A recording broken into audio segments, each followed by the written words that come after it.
If you want to gain lasting victory over pornography and sexual sin, take your focus off yourself and put it on God.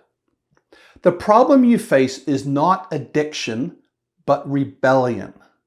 The pathway to sexual purity requires you to see your sin more clearly. You need the kind of vision that Joseph had.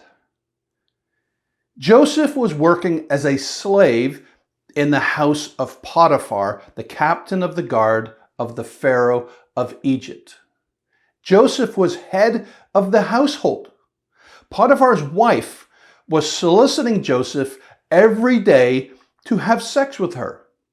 Finally, Joseph rebuked her.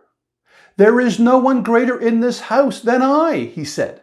"Nor has he," that is your husband, my boss, "kept back anything from me but you, because you are his wife. How then can I do this great wickedness and sin against God?" What Potiphar's wife was proposing was straightforward enough, right? Having sex with her would make Joseph a fornicator, make Potiphar's wife an adulteress, and make Joseph someone who betrayed the trust of his boss. In other words, she was proposing that she and Joseph engage in a great wickedness. But Joseph didn't stop there in his estimation.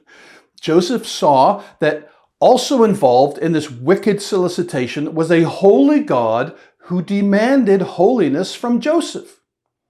Joseph didn't see this proposed sin as just a physical act between him and Potiphar's wife, or just as a breach of trust between him and his boss. Instead, he saw the sin clearly as rebellion against his Creator. "How then can I do this great wickedness," he asks her, "and sin against God?" The answer, he can't. Why not? Because Joseph had found favor in the eyes of God. God had protected Joseph and blessed him in Egypt and given him favor and made him successful so that all that Joseph did prospered in his hand.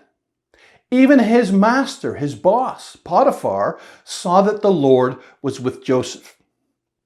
How could Joseph have sex with Potiphar's wife and sin against his God? He couldn't, because his eyes were not on himself, but on a holy God. Sinning with her on earth meant sinning against his God in heaven, something Joseph refused to do because his vision was clear. Is yours?